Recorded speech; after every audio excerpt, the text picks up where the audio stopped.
Hello, everyone, and welcome back to the Workbench. I hope you've been enjoying this series of videos where we discuss fan history and trivia. I've been getting a lot of great requests for topics, and one of the topics that's been requested has been the history of Hunter originals. Now, I know a little bit about them, but there are some people in the world who know way more than I do, and one of them has been a friend of mine for several decades. So let's get right into it with, let's welcome to the Workbench, Mr. Brian Hicks. Thank you, Dan. How you doing, Dan? It's good to see you again, sir. Absolutely. Let's get right into it. So Let's I've got do a list of notes that I have on Hunter Originals. And when I say Hunter Originals, I'm including everything from the history of the Hunter Fan Company all the way to present, as long as it's cast iron and took oil. And so I've got a series of notes here, and then I'm just going to let you fill in the gaps in what I don't know. So let's get started. So the first note that I have dates all the way back to 1886. Hunter claims to have invented the ceiling fan. Now, we know that to be untrue. Philip Deal invented the ceiling fan in 1882. But in 1886, I believe the Hunter brothers made what was, I believe, a water-powered fan. Is that right, Brian? Yes, that's correct. I don't know the exact details of how it came to be that Hunter was able to claim that they invented the fan or the electric fan, actually, because Philip Deal put blades on a ceiling fan in 1882, and I believe he had it. He applied for a patent, and I think the patent was denied, which allowed Hunter to then claim it. Apparently, in 1882, the patent offices didn't feel that it was a invention. They just thought it was something extra. Interesting. So do you know when Hunter actually made their first electric ceiling fan? I believe that's 1896. That's the Turek Type A, which is what we, younger fan collectors would know as the 1886 series, meaning it's 1886 zero, which would be burnished brass, if I'm not mistaken. First introduced in 1986. I think they stopped making it in like 07 or 08. Well, it's interesting because actually one of my next notes is that they actually patented it in 1908. I am not sure if that's correct or not. It is correct. I've looked up the patent on the U.S. Patent Office. It's there. Well, it's possible that they manufactured it prior to patenting it. Yeah, that definitely happens. So I'm sorry. Go ahead, Brian. Yeah, one of our other manufacturers that we like to talk about, Fasco, was famous for doing that. Making fans without patenting it until later. And a lot of times you'll see on the fan patent applied for. Mm-hmm. Mm-hmm. So what notes do you have for between 1886 and let's just say 1915, because that's where my next note comes up. Okay, well, so in about 1906, supposedly the Turek Type C fan was introduced, and that is the big, thick housing swirly vent fan with the little with the switch housing that kind of looks like that in a little bit of a way. Then we have the CO and the CA, and I cannot remember at this time if the CO or the CA was the first fan to ever wear the vents of the original, like the radial vent that we're all used to and we love. And then after that, sometime between that point and when they introduced the C17, they had the C18, and I believe that was introduced in like 1915 or so. That's when it was patented anyway. That's when the adjustable mechanism was patented. And then somewhere along in there, they had a 6-blade fan that, as far as I know, has never surfaced outside of the 1991 catalog. Actually, I've seen at least 2. There was one on eBay some years ago, and then there's a collector, I believe, that has one. I don't remember who exactly. But there've been a couple that have surfaced, and they essentially looked like a Hunter original with a 6-blade flywheel adapter, kind of. Okay, well, I've never seen pictures of it other than that outside of that catalog. So hey, There's one thing you know more about me about than I do. So the notes that I have here, as you said, in 1915, the adjustable, which was the earliest version of the Adaptair, where you could actually select a different pitch, not just forward and reverse. That was patented in 1915 by Linus J. Parker.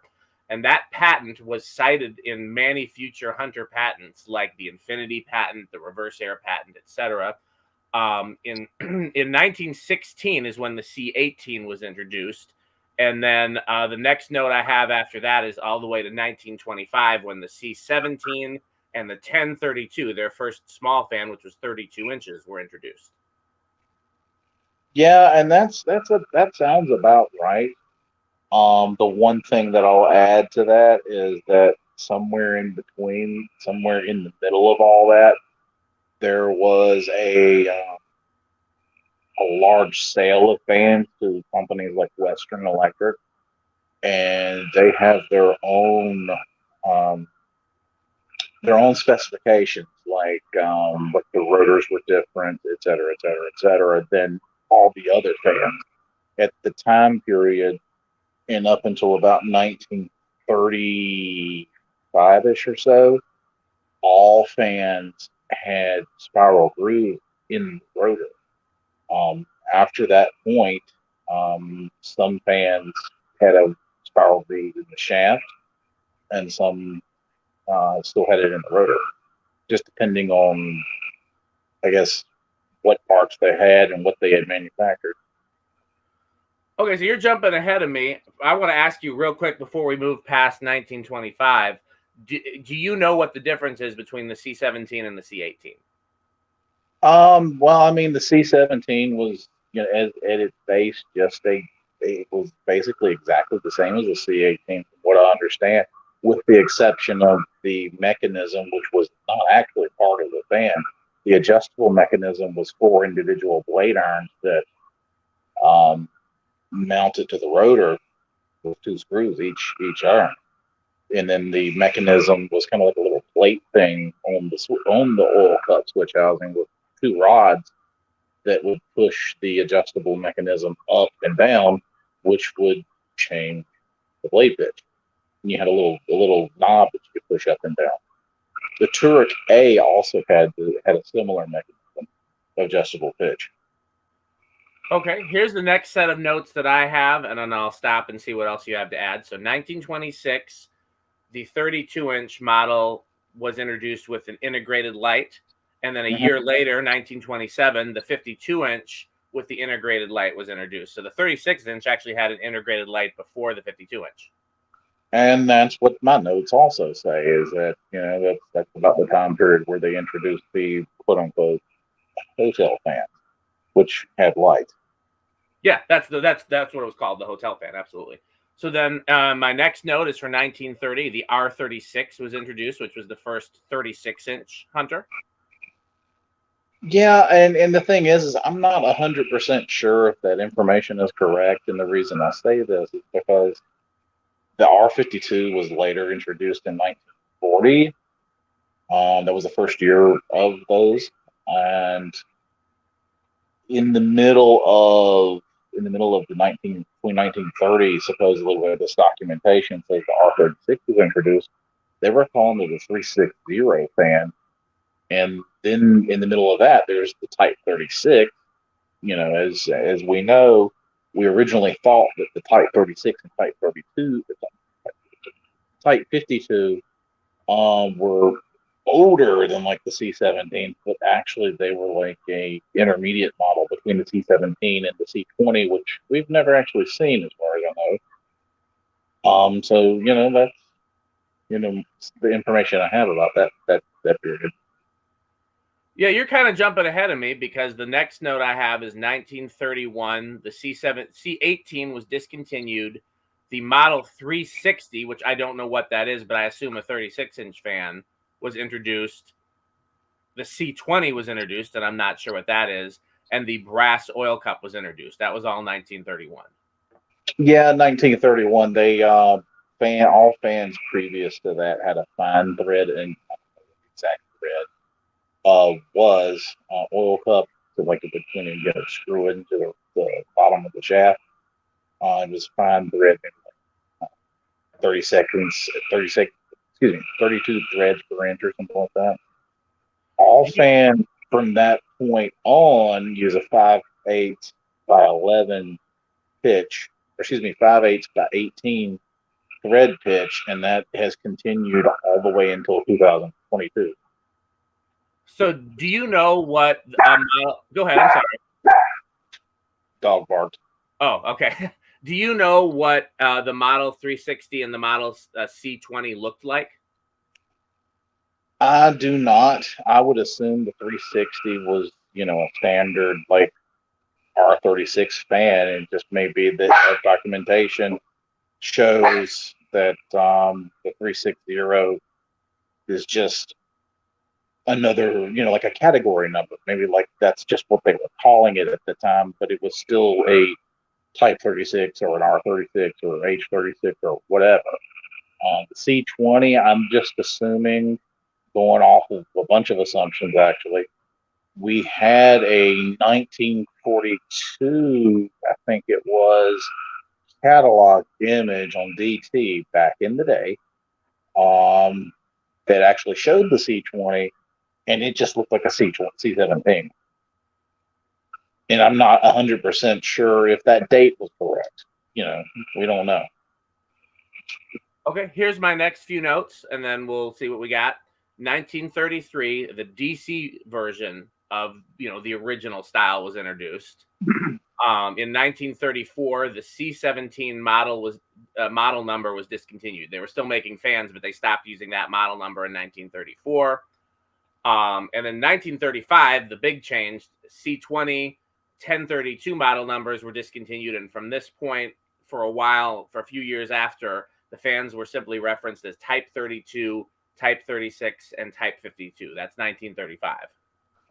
Right, as I alluded to earlier, the information that we had at the time, we thought that the Type 36, etc. fans were older, but we actually now know that they were in between the C series and the R series and H series. H being hotel, meaning that it has a light usually. But we've seen R52s and R36s with lights. And the reason why that is because, parts were interchangeable. Like we didn't have quote unquote lighting showrooms back then. We had electrical shops, and they had 5 fans in stock, and they had a couple of light shades or whatever. If a person wanted a light on the fan, they would engineer it and make it happen. Because it's not like shipping today, where you can ship a 50-pound package in across the country and it gets there in 3 days. It didn't work like that back then. They had to wait months for stock to come in. So they did what they had to make it work. So I got 2 notes and then a question. So for 1937, I have that now from 1937 for the next couple of years, the fans were referred to as the 1032, the 360. So they will go back to those 2 model numbers. Then they introduced the 106, which I assume is a 106 volt fan, and the 120, which is a 120 volt fan. Is that a correct guess? I'm not sure about that. I really can't answer that because it seems very strange that they would go back, to doing something they were doing previous. Also remembering at the time they were, and that, it could very well be correct, because remembering at the time they were going back and forth between letter serial numbers, numbered serial numbers, and letters with numbers like you wouldn't believe. Like D is 1940. Like we used to think, and I hate to jump forward here, but it's relevant. We used to think that the letter serial numbers started in 1958 and then ran up to 1983, I think it was, or was it 82? I can't remember now. 81, sorry. And it's like that information is wrong. They were doing letter serial numbers way back in the 20s. Other note I have for 1937 is that's when the Century models, 353 and 358, were introduced. Yeah, those were like super, because remember Hunter bought Century out in like 36, 35 or 36, 37, one of those three. Excuse me. So that, And and the Century fans were basically the basically late basket weave fans. You know what I'm saying? Like the Century Model 14, I think it is. It's like the super, super, super late version of that. And then there's also the 36-inch version, which I don't know those two model numbers offhand or by heart, but I know one is the small one and one is the big one. And they were actually labeled Hunter. so then the next note I have is for 1938, and the model numbers used in 1938 were, and looks like 1938 to 1940, were 363, 367, 107, 109, and 113. And my notes also, and I question this, that's I want to ask you. My notes also have this year, 1938, as the first year of the modern adapter mechanism with just one key on the hub as opposed to the adjustable. And and the thing is I'm not sure about that date about that date myself, because I mean, I've seen adapters on C17s that we know are significantly older than that. But at the same time, if this documentation is correct, the C17 was already discontinued at this point. But other documentation suggests that the C17 was made later than this. Um, I think the adapter was actually introduced around 1929, 1930, about the same time that the adjustable was discontinued. And it would make sense that it would be introduced around the same time as the hotel version because you couldn't have the adjustable on the hotel version. True. That would be It, 1927. yeah. And it makes sense that, like if, Hunter knows that they have something going for them, because at the time I think they're the only ones who actually had a fan that reversed, other than I think maybe Westinghouse had some similar mechanism. And it makes no sense to me for them to stop producing a reversible airflow fan and then pick it up some 8 years later. That doesn't make sense. Interestingly, and this was not part of my Hunter notes. I'm looking for the note now. Emerson actually patented an adjustable fan like the Hunter adjustable, where you could adjust the pitch in the 1950s. But I don't believe it ever made it to production. I don't think it did either. I mean, and so we can go off on a short tangent with Emerson because it is relevant. But 1960 was the last year that Emerson manufactured an all that fan, from what we understand, and they even manufactured polished brass that last year. So two things on that, and then I'll get back to the Hunter timeline. One is that that may have been the last year for manufacture, but they actually had them in the catalog until I believe 62 or 63. And for people who want to know that exact date, go to the Blender fan timeline. I found my note on the Emerson adjustable. I was a little off on the date. It was patented in 1930 and it expired in 1950.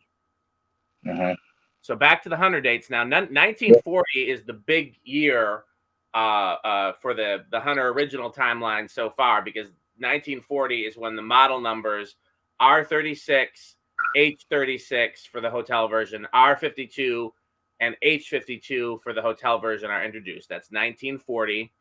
And then the next note I have after that is that Memphis fan production begins in 1946, and for a little while they made fans in both places simultaneously. Mm-hmm.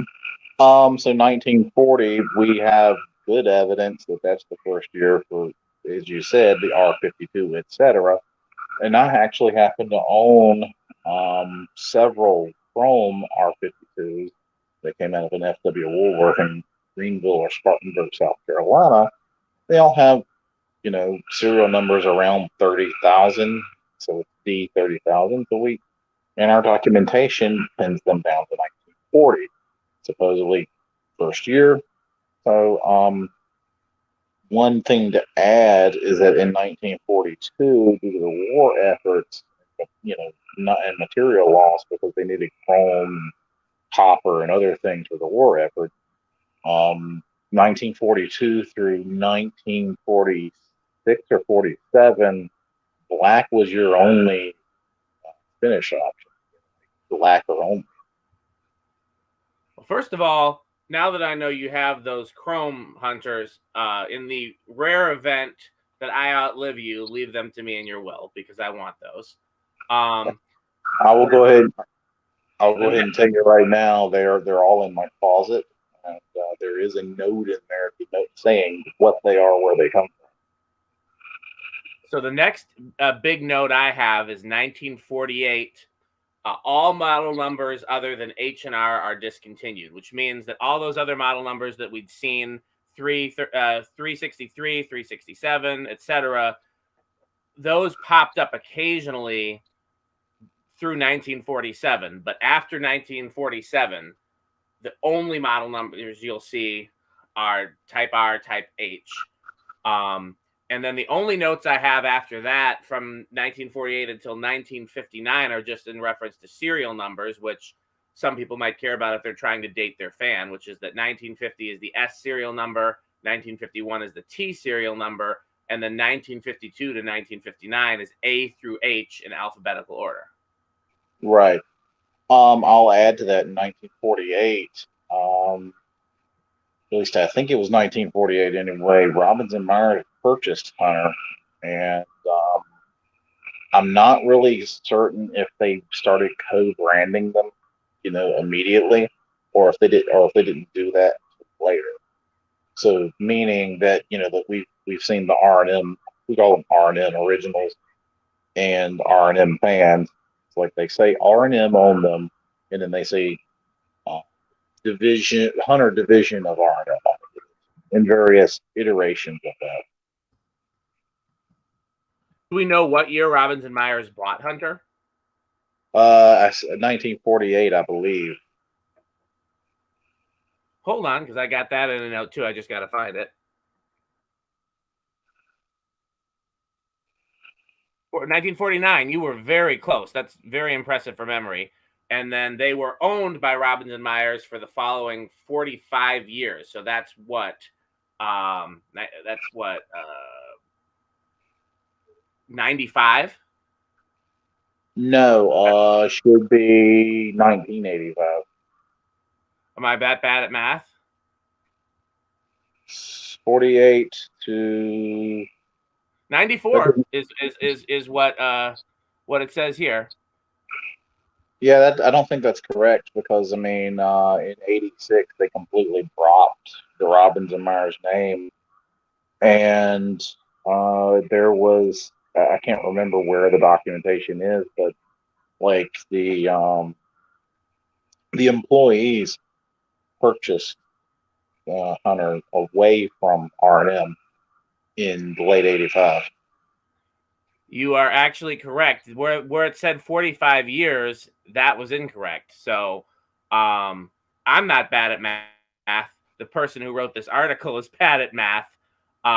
49 is when Robbins and Myers bought them. 84 was the employee takeover. And let me see if there's anything else, because this was not part of my then they were reorganized again in 1989, and they had some sort of affiliation with Kenroy. We're skipping ahead. This is just not something I had thought about, because this is more about the company than about originals. And then 1981, Robert Beasley took over, and Kenroy became a subsidiary. And I will add real quick, since we're here now, that yeah, we gotta go back to the 59. Yeah, we gotta go back to the future here. But I'll add real quick that since then, Hunter has changed hands so many times, and that's all I want to say about it. And that's part of the reason of the downfall of the company. Anyway, let's go back to 1959. Yes, so I have no notes from 59 to 73. So anything you can fill in there would be wonderful, and then I can pick up again in 73. Well, from what I can gather, and there's not a whole lot of information during this time period, and I think the main reason why there's not a lot of information is because there wasn't really a whole lot going on, because everybody was all, oh my God, air conditioner, yay, awesome. And they were literally taking fans down by the truckload, cutting the wires, lifting them off the hook, and just letting them go and letting them explode on the concrete below. And Hunter and Emerson were basically the only two manufacturers that were still making ceiling fans past this point. And basically, Hunter had a 52-inch fan, and Hunter had a 36-inch fan, and they were R36 and R36 and R52. And this is the time period where you had the smooth switch housing that just had a little something, a little bulbous shape. And we can actually go back real quick, since we didn't address it. The different switch housing shapes, C17s and type 52s, etc., had a small switch housing. The R52 and R36s had a bigger switch housing to accommodate more wires and a bigger switch, etc., etc. Anyway, back to 1959 real quick. Trumpet canopy kind of came in right around this time as well. We started out as like a zinc material, and then they later became plastic. And like I said, it's really a very dry period. Like they at one point only made the fans in a tan finish. I'm not sure exactly the years, but 1970 approximately, they dropped the R52 and R36 monikers, or the names, model numbers, and they went to a 5-digit model number system. And I'm going to go back one more time real quick. Metal blades were always a thing on the 36-inch fans from the beginning, the 32 and the 36-inch fans from the beginning of time when they started making them. One point to make, at one point, the R52 even had aluminum metal blades. I didn't know that. A couple of years there, it was one of the options. A set popped up on eBay at one point, years and years and years ago. We didn't know what they were. But after about 1970, fans started coming back into vogue with, the energy crisis, gas lines, and all that. Looks like about 1975 is when they started. Okay. Yeah, I just want to take you back real quick because A, I forgot a note, and then B, I wanted to clarify something before we go any further. Note that I forgot, which I actually believe I got from you, and neither of us mentioned it, is that 1948, which is the year that they started only doing R&H model numbers, was the same year that the horseshoe irons were introduced. And that wasn't originally in my notes. That's something that you told me, and that's why we skipped over it. Then the other question I had is that was 1970 the year that they switched from H and R to the 5-digit model number? Information suggests that it was right around 1970. It could be 68. It could be 72.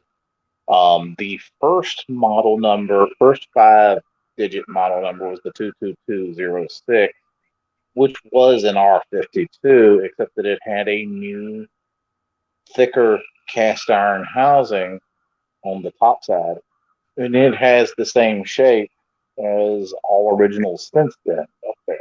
Because the older ones had this wildly open vent system where you could see every detail of the winding, et cetera, et cetera, et cetera. And the newer style contained everything more. And they were 3-speed up until indications are 72, maybe 73.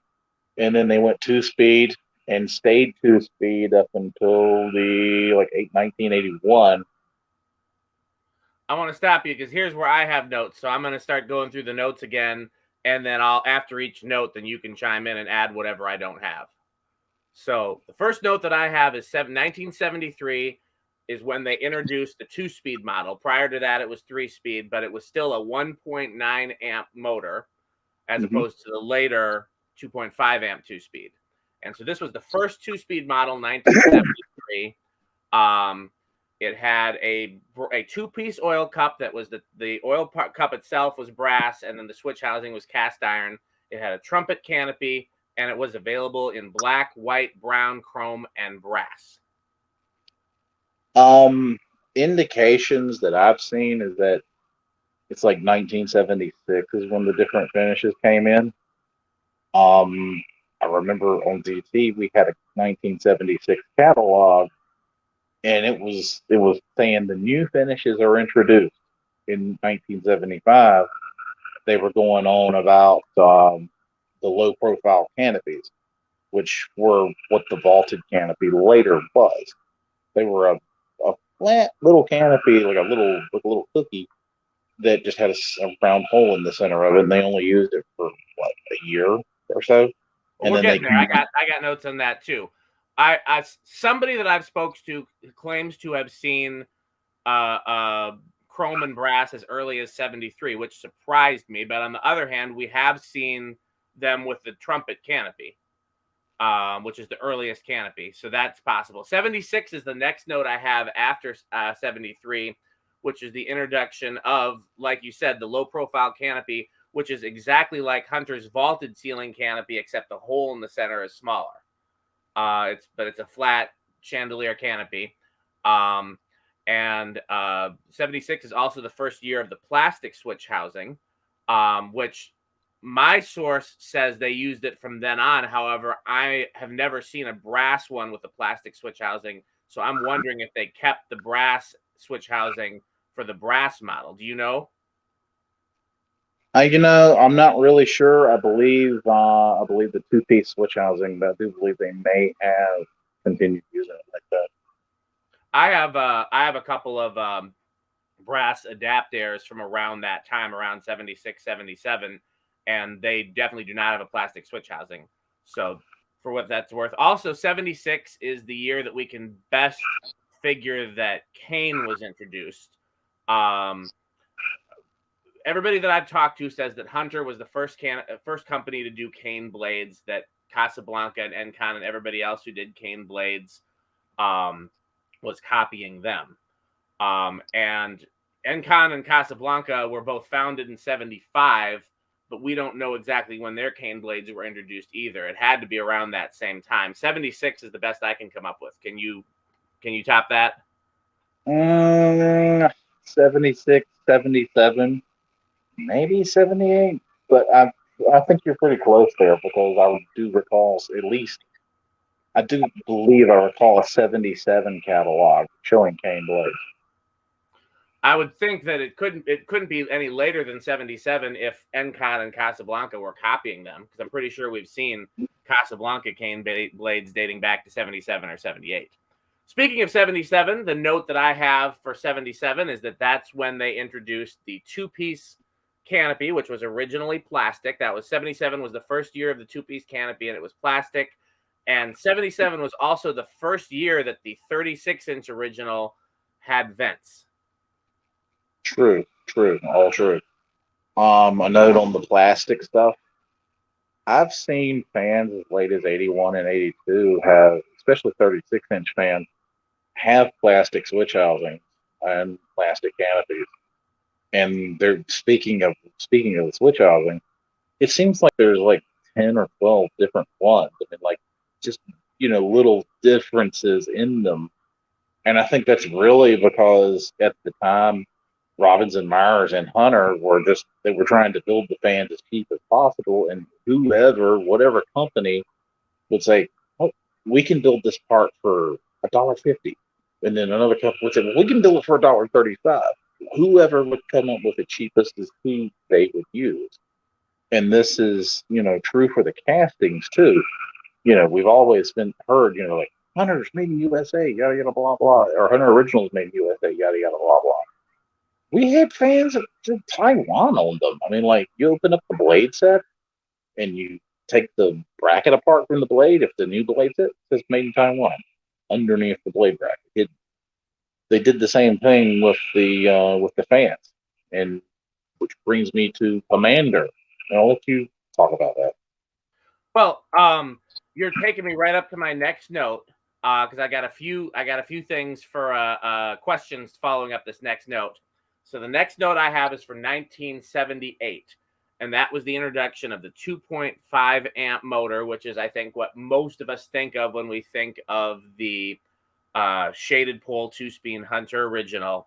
And that was the biggest difference in 78. And that was the only other difference in 78 that I have is that is the year that Chrome was discontinued. It was, obviously later brought back.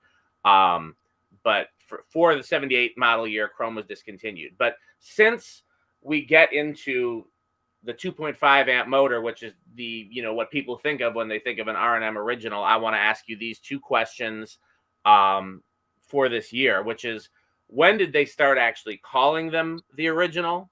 And then after that, the second question has to do with the parts being made overseas. So we'll get to that in a second.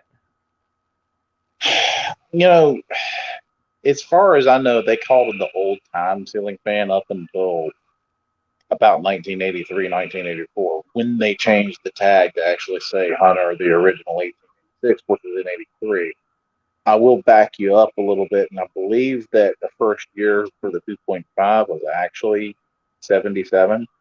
And there was also a 36-inch motor change at the time, too, from 1.4 with a thick rotor, which the 1.9 was also thick rotor, 14 pole with 28 shading poles to make it into a 28 pole. The 2.5 is actually 28 pole. And I think it was 1977 or an H serial number or serial letter. I think could be 78. Not 100% sure.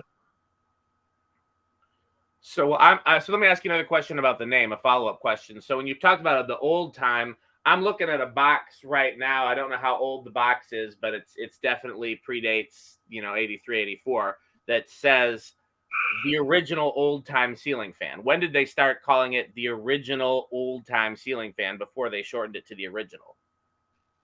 Probably, if I had to speculate, probably somewhere around 1973, 74 when the whole that early. Yeah, I would surmise. I do know that we have seen blade sets and fans in the box that from that time period that just say Hunter, Robbins and Myers, yada yada blah blah, one ceiling fan unit, etc. Very plain. So it could be as late as 76 or 77 when they started calling them that. And I don't really think they were really calling them the original. I think they were just, at the time, I think they were just saying, this is the first old time ceiling fan or the original old time ceiling fan. They're not saying, they weren't quote unquote calling them the Hunter original because, like I said, they changed the tag, from several times during that time period, as you may know. And we're not going to get into those differences here because we would be here for an hour just talking about it. But I will say this, in 83, I think is when they actually started calling them the original.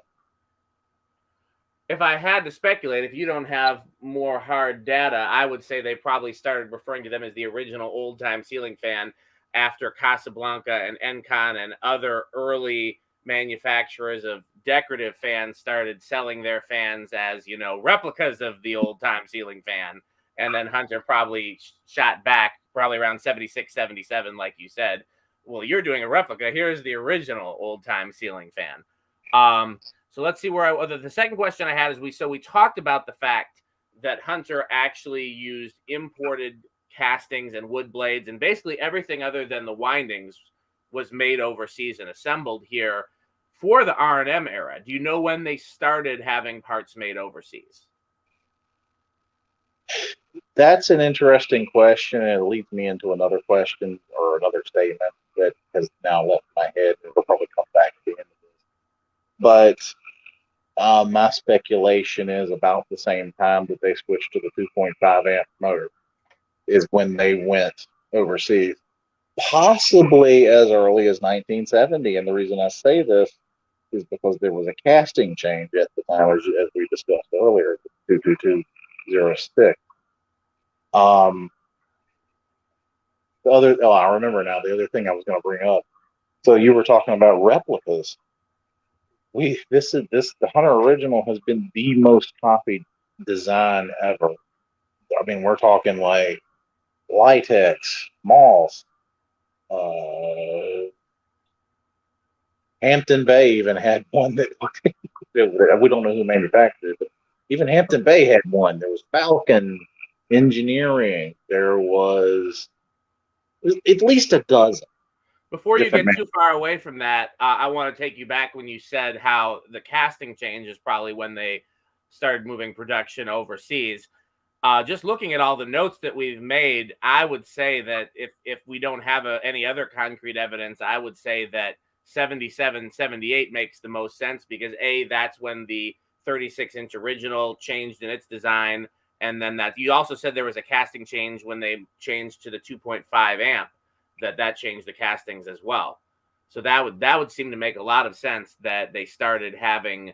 I would be very interested to look at a fan that I have, and I'm sure I have one somewhere that predates the 2.5. I'd like to look at a 1.9 amp fan and see if anything on it says made in Taiwan. Yeah, I agree. And since you brought up casting changes, I just remembered something from the past, from my past. I ran across one of the first 36-inch originals I ever bought. I ran across a pair, and one was a 78K serial with the open bottom plate, and the other one was a 1980, I think it was. Supposedly in the same house, yada yada, blah blah, etc. Anyway, the significance and the reason I'm bringing this up specifically is the 78 had the two-piece switch housing, oil cup, brass, the brass separate oil cup, and the cast iron lower switch housing. But the thing is that the housing itself was a good half to a 3/4 inch smaller in diameter than the 1980. And actually, I'll find that picture maybe, and you can throw a link up there to it. You can host it. You see the difference, and it's just like one is physically smaller than the other. The other thing I was going to say too is I was careful when I compiled my notes to say when things were introduced, which is not the same thing as the prior thing being discontinued. Just because the plastic switch housing is introduced doesn't mean that the cast two-piece switch housing is discontinued. They're going to use up all of the parts, but so there's going to be some overlap, I guess is my point. Before we move on, the other thing I wanted to mention was we have a lot of theories about who actually did the overseas casting for Hunter. You share yours and I'll share mine. Well, I'm pretty sure they're fairly similar, theories, but there's a Commander catalog that has been floating around off and on for years that, believe it or not, has a bunch of Hunter pictures in it and Hunter motors and everything else. And it was kind of like it was a light bulb moment. And it seems like Firebird may have made some, because I've always, if people who know me have heard me talk about the FIIB fans, there are fans that the casting marks on the inside of the motor housing have an FIIB in them, and they're always heavier, they're always higher quality, they're always quieter. And then the other fans that other Robbins and Marks fans at the time period, and we believe those may have been made by Firebird. Yeah, those are my theories, and they both make sense because for those who watched my Workbench video, part 1, Asian manufacturers, we talked about the difference between Taiwan, Hong Kong, and mainland China. And the type of castings and the type of quality that you see is drastically different from those three regions. Taiwan, during the vintage era at least, had the highest quality castings, and Firebird was considered to be one of the best. I'd argue that Firebird and Halsey were probably the two highest quality Taiwanese factories during this era. And I recently have tested some fans that we know were made by Firebird, including this Encon that you might be able to see behind me when they were using Firebird. And when I was putting it together, I was shocked to see how similar the casting details were to R&M type originals. I was like, oh, this, I mean, I look like I'm holding an original part, but the shape's a little different. So I'm 99.9% certain that Firebird did some of their casting. And then, as you pointed out, we've seen a Commander catalog, Commander Electric Company, being another Taiwanese factory that literally used pictures of R&M hunters to show what they could make. So it certainly seems like they were doing some of the casting for R&M hunters as well. And as you alluded to earlier, there could have been brief runs of other companies as well when Hunter was trying to see what they could, Robinson Myers was using whatever numbers they had in their Rolodex to get parts made. Yeah, pretty much. I mean, it's kind of it's an interesting period, now we're still talking about stuff that's 40 years ago. And I mean, God knows, man, we're now 45 minutes deep into this, and I feel like we've only touched on half of it. You know what I'm we're saying? Gonna keep going. So just bring me to the next point. Do you have any notes for 1979? I don't have anything for 79. Not really. I mean, other than well, we know in 1980. Sorry, I misspoke. So 1979. I don't really think there was any changes. 1980, we know reverse air was patented. They were still making adapters. In 81, reverse air was introduced. 82, adapter was discontinued. As late as 83 or 84, in the catalogs, you can see where they would say, adapter available but discontinued. So I'm going to take you back to 1980 real quick, because the note that I have, and feel free to correct this because I wonder if this is a little late, but then again, it might not be. I have 1980 as the first year of the cast pot metal switch housing, the cast pot metal canopy. It is the year that the blender fan style pull chain with 2 off positions was discontinued. You don't see those past 79 with the high off, low off. That was gone by 1980. And I also have 1980, and this I know to be a fact, is the year that the ornate kit was patented. Right. Agreed. So then, as you said, 81 is the first year of reverse air, and they were offering both adapt air and reverse air for a couple years. 81 is also the year that oak blades were introduced and antique brass was introduced as a finish. Yep. I will add that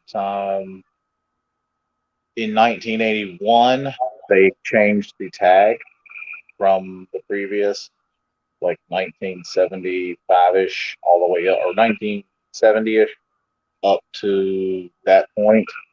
And they also went away from the letter serial number in 81. So they went to a 4-digit serial number. Like, for example, a serial number of 1850 was a fan manufactured in May of 1981. In 82, they made the first 3-speed 2.5 amp originals, and there was actually a TSV out on those for burnout, and I actually experienced one. You may remember this. Set off fire alarm at my house, everything. The sucker, I got it for free, and it ran it for one day, and then it burned up. So I have 1983 as the year that the 3-speed shaded pull was introduced. Is it possible that it was 83, or is my note wrong? I think this was. I actually have documentation in the service manuals showing the 228 series and showing it was before 1983. Okay. And this fan was actually, I want to say, like a 1281 or something, or an 1821, or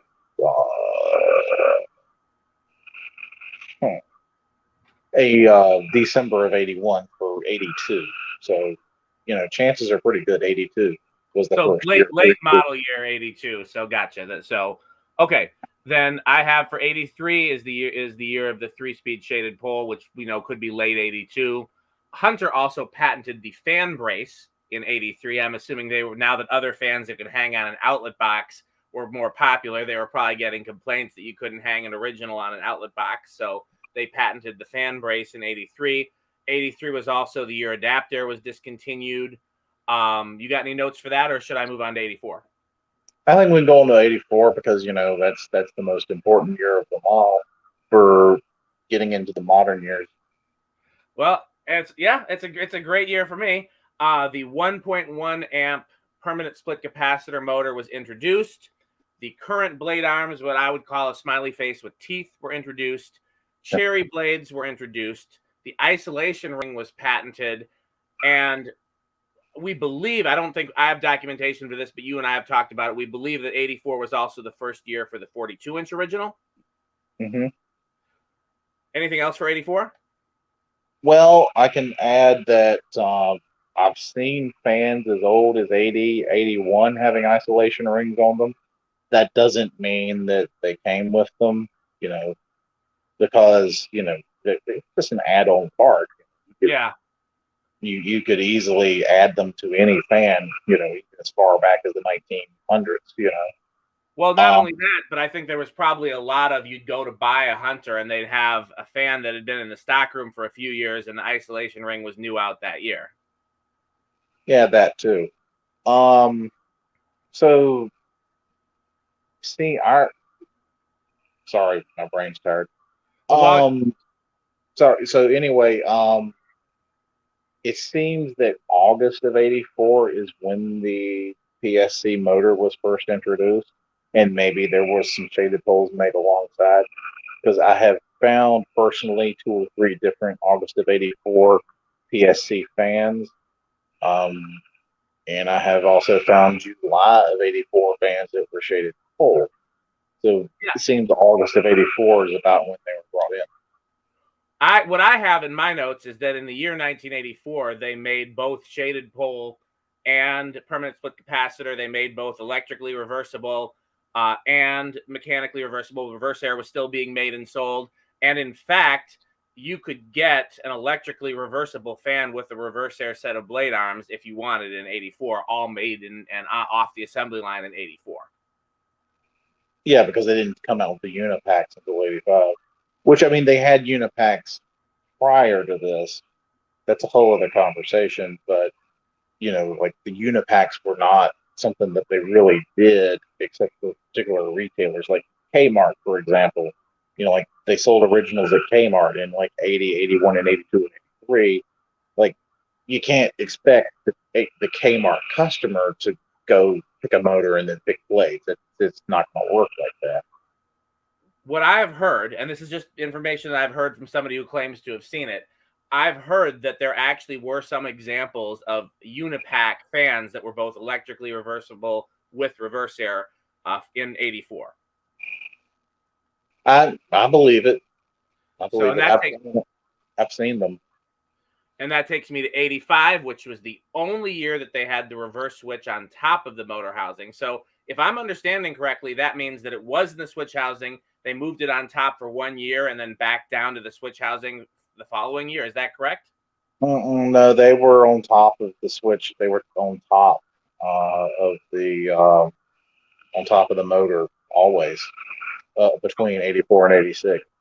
We have seen a couple fans from August of 84 that were sold with reverse air blades, and they had lead poured into the switch housing. I mean, into the reverse switch, or a substance in there to block the fan in one direction. Interesting. I've never seen that or heard of that. That's very interesting to know. The other notes I have for 85 is that this was the year that shaded pole was discontinued. There were no shaded poles in 85. Pecan blades were discontinued. There were no pecan blades in 85. And reverse air was discontinued. There were no more reverse air blades being made, at least. You could probably still find them in stores in 85. Yeah, I believe the 36-inch original, or 38, because I think they stopped making the non-reversible one. I think that one was still shaded pole in 85. It may very well be that there was some manufacturing overlap between the 36 and the 42. Or maybe they just started making the 42 and 84/85, and they just still had, a bunch of the 36, 38, in stock. We could go ahead and go to 86 because that's another very important stop. You raise a very good point because, according to my notes, the 38-inch, which is a shaded pole 2-speed reverse air, wasn't discontinued until 87. So that you're right that the 52-inch reverse air shaded pole was discontinued in 85. The 38-inch wasn't discontinued until 87. So there was plenty of overlap there. And then 1986 is when printed blades were introduced. It is when I have my notes saying the low profile original was introduced, but much like the 3-speed fan, you said you've seen one that was a late model year 85, the year before they were officially introduced. Right, and it just may very well be that, I don't remember the exact details. Just remember there was an 85. It may just be that they manufactured it for 86 in 85. And then for 1987, that's when they discontinued cherry blades, and that's when the 38-inch original was discontinued, as of course they're still making the 42-inch. Well, I mean, I don't mean to correct you, but I'm going to anyway. They weren't really cherry. They actually still called them pecan and or walnut. I think walnut are the ones that I'm thinking of. The notes that I have called them cherry, so that's what I'm calling them. They're the wingtip blades. Well, I mean, the wingtip blades were like a special thing, I assume. And when I say I assume, I mean that with all the various blade part numbers, there were specifically blade part numbers for wingtips. Cherry. I mean, if you want to call it cherry, that's fine because it looks like cherry. I'm saying, If they called it something else, we'll call it something else. The notes that I have, which are not, I didn't pick calling it cherry. Whoever compiled some of the notes did. But I'm fine with calling it whatever. What was the official title for that blade finish? Pecan, I believe. No, it's different than pecan. It's not the pecan ones, because pecan ones were discontinued in 85. Okay, so when I say pecan, we're talking about the 84, 85 fans, that red finish blade. They still call that pecan, believe it or not, in the catalogs. Okay. They did.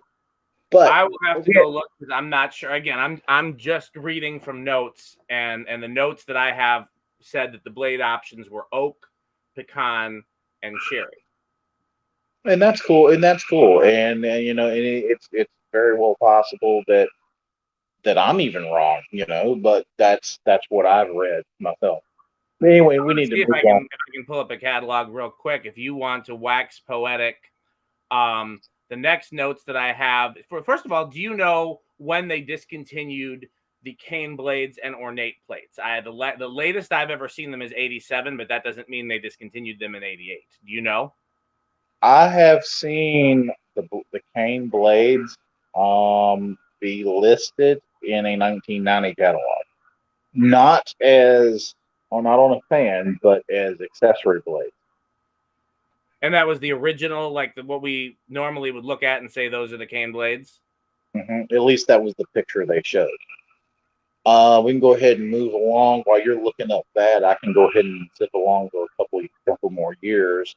In 87, 88, or actually I think it was 88, 89, they moved the capacitor in from the switch housing into the top of the motor housing to save room in the switch housing. People were complaining about, being unable to, put a light kit on because they're tiny switch housing. There's no room. In 87, they introduced the second century fans, which they were, just a little bit different. They had a different tag on the side of the motor, white, and chrome, all with glossy blade. In 89, they continued the second century fans, but they made the 5-blade only. I want to stop you real quick before we get that far ahead. So we have, first of all, the blade finish that we were talking about, the catalog calls walnut. Okay. And the other thing that I'll clarify as a correction to my notes is that when I say pecan was discontinued, that does not apply to the pecan cane blades. Cane blades were always pecan long after they discontinued the plain pecan blades. The next note that I have is for 88, which would be the year that the 48-inch original was introduced. Yeah, and we believe that was only a 1 or 2 year thing. Well, it shows up as late as the 1990 catalog, so it would be 88, 89, 90. And that sounds about right. And somewhere in the middle of there's a 42-inch low profile fan and a 48-inch low profile fan, which we've never seen a catalog image of it, but we've seen 2 of them pop up. So my next note is for 91. Why don't you finish what you had going up until 91 and then throw back to me? Okay. So 89, we introduced,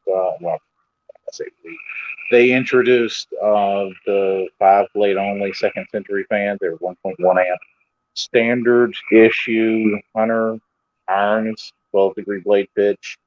So meaning like you had a summer breeze, and these fans used the same exact irons. Going into 1990, they introduced a 56-inch fan. And by the way, we forgot about the 60-inch original that was sold. Was before now? Okay. Yeah, that we don't really need to go back, but the 60. Tell me what year it was, because I don't have a note for that. Yes, 86, 87, 88, and 89, Home Depot sold them as the 60-inch fan, primarily in Florida. I've seen a couple of them around here, but mostly Florida. 1990, they introduced a 56-inch fan. I've actually got Hunter documentation on this, where they sent a letter saying that people wanted a larger diameter fan. 1991, the first 5-blade originals, standard originals, were introduced, and they were the 258 XX series. Also had standard 12-degree blade pitch irons, but they were available in all the regular finishes that we are used to. Somewhere in that time period, things got a little bit, as they will say, strange. Okay. Well, if you're pausing there, then I'll go back. I just wanted to make one point about the 56-inch originals. Would you talk about them being in Florida? One thing to keep in mind is that Home Depot was founded in Florida, and they were still growing as a company then. So the majority of their products were still sold in Florida. So it makes sense a lot of them would be sold in Florida. The notes that I have for 1991, which is I think where you left off, is that was the first year of the 5-blade original. And in 1991, you could buy a 5-blade original with a 5-blade rotor, or a 4-blade original with a 4-blade rotor, but they did not have the 4-5 option on the same fan. It was one or the other. These were still using the 1.1 amp motor, so you could actually get a 5-blade only original with a 1.1 amp motor. It was the first year of the outdoor original with the sailcloth blades, and the 48-inch and low-profile original were both discontinued in 91. As far as we can tell, that is all correct. I will add that in 92, I actually thought it was 93, but 1992, the 238 series was introduced, and we got 2.0 amp motors at that time, and those were actually only available in bright grass and white initially. Late in the year, they brought in other finishes. There's a showroom catalog banging around that shows copper, and this brings me to the other thing when I said things are going to get strange.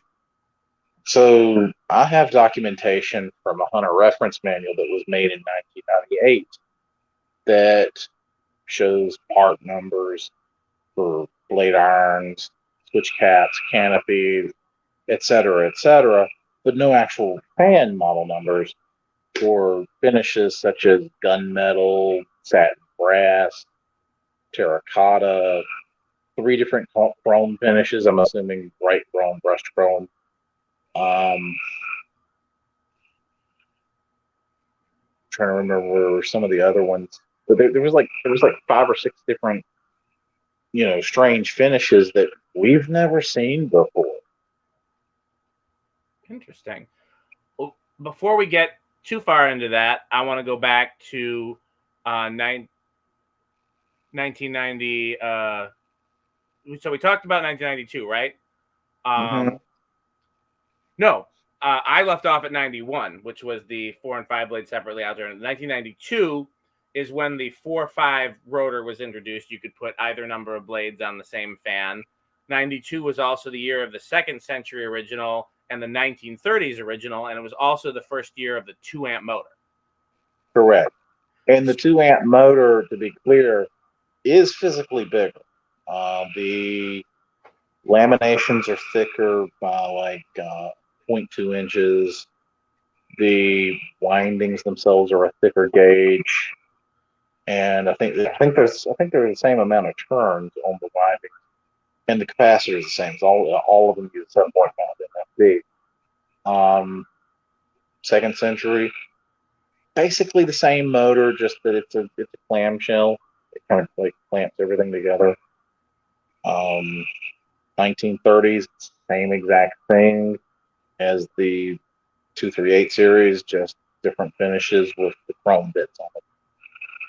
So before we get into any more 90s timeline, I want to mention some trivia that I thought was interesting that ties the 80s to the 90s. So we talked about backtracking. We talked in 1981 is when reverse air was patented. And interestingly enough, the reverse air patented belonged to a company called TRW Incorporated. It did not belong to Hunter or Robinson Myers. The patent was filed by somebody named Richard R. Pierce. And prior to working for TRW, whoever that is, he worked for Fasco.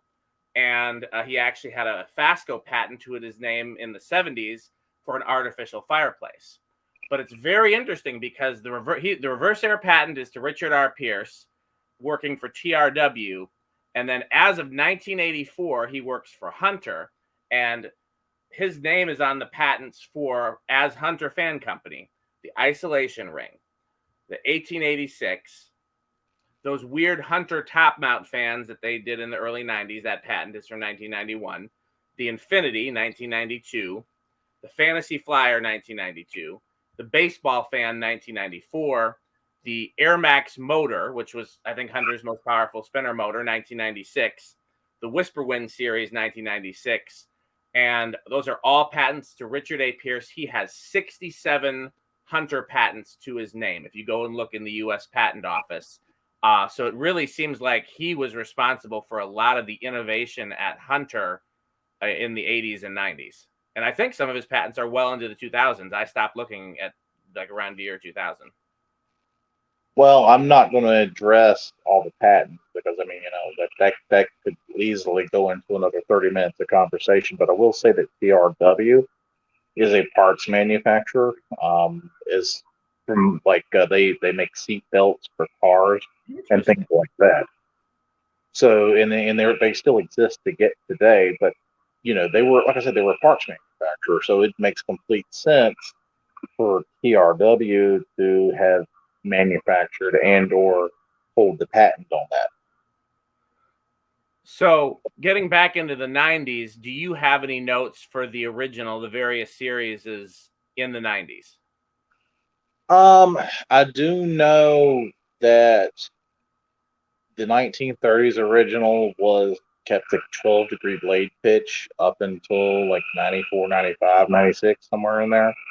I do know that they held on to the 5-blade only rotor later than the rest of the fans, and I'm assuming that the reason why they did so was literally just to use rotors up that were probably left over.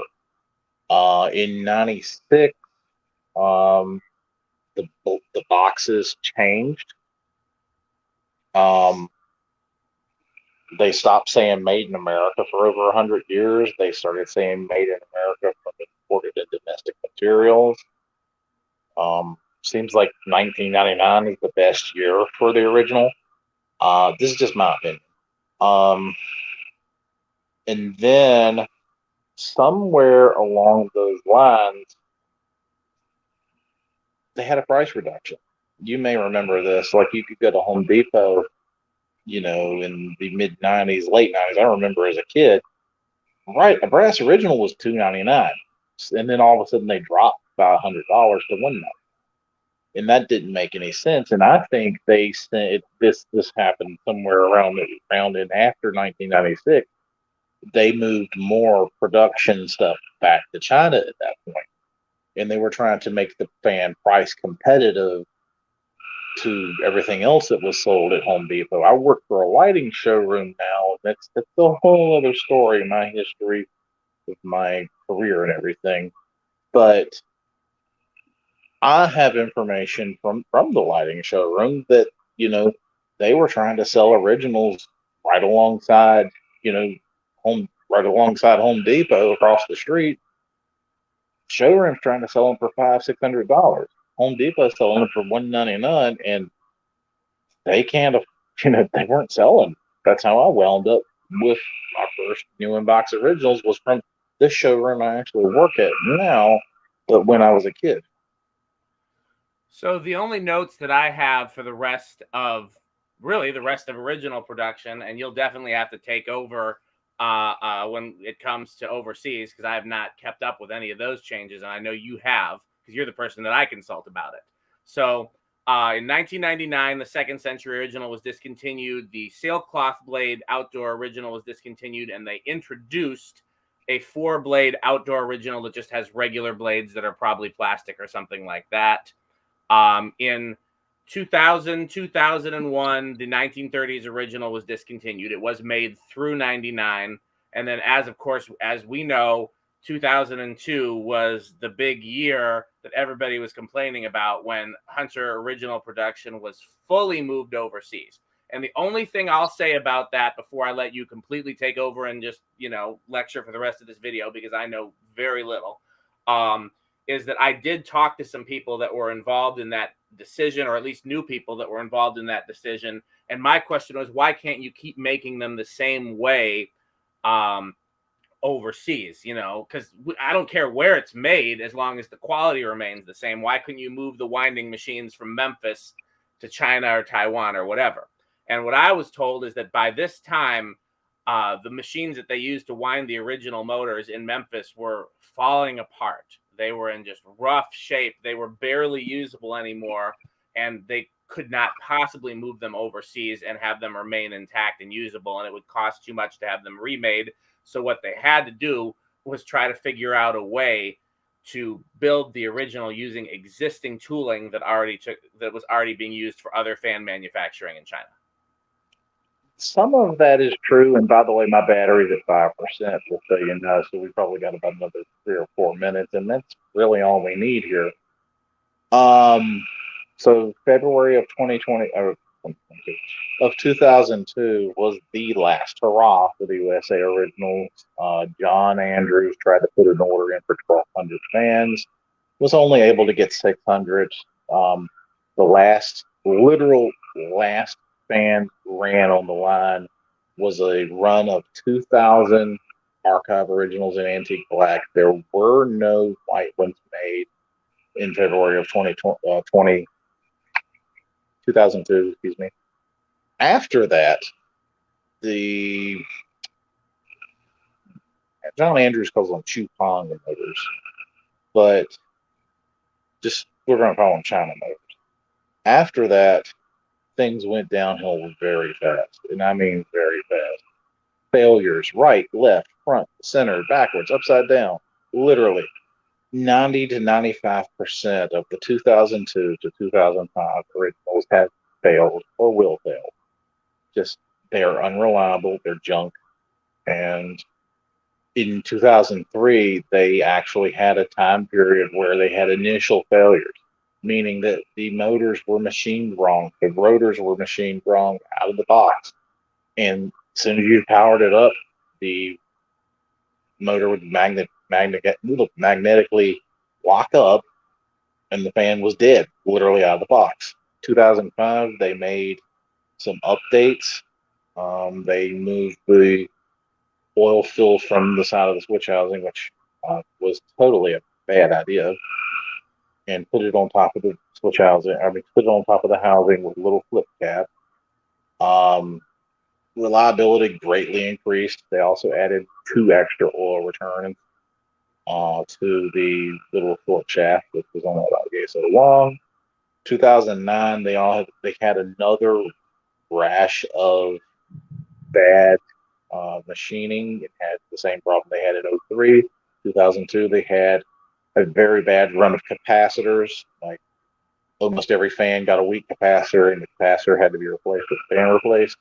2014, they announced they were bringing back the USA motor, and it actually turned out to be the J motor with 4-inch main shaft, which there was prototypes floating around as early as 2007, and then 2015 up to 2019, everything remained the same.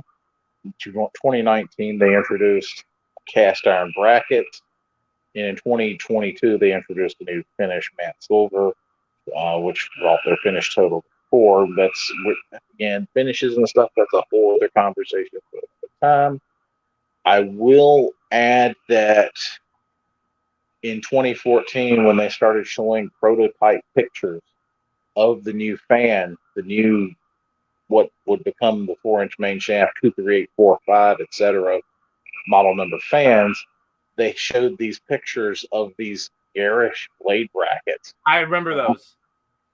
And I am a firm believer that the backlash from our fan community prevented Hunter from actually using those stupid bleeping brackets. I mean, like literally, I mean, like they made fans. John Andrews showed me a picture of the prototype fan in his showroom with those brackets. And I truly, truly believe that the backlash from us, a couple thousand people, made Hunter rethink that. Like, maybe we shouldn't use these crazy brackets. And that's go ahead. And that pretty much concludes the Hunter timeline. Yes, let me ask you this question before your battery dies, because I've tested one of the current production model originals, and it's actually a really great performing fan. It's very similar in performance to the golden era originals, 90s and before, much more so than the early imported ones were.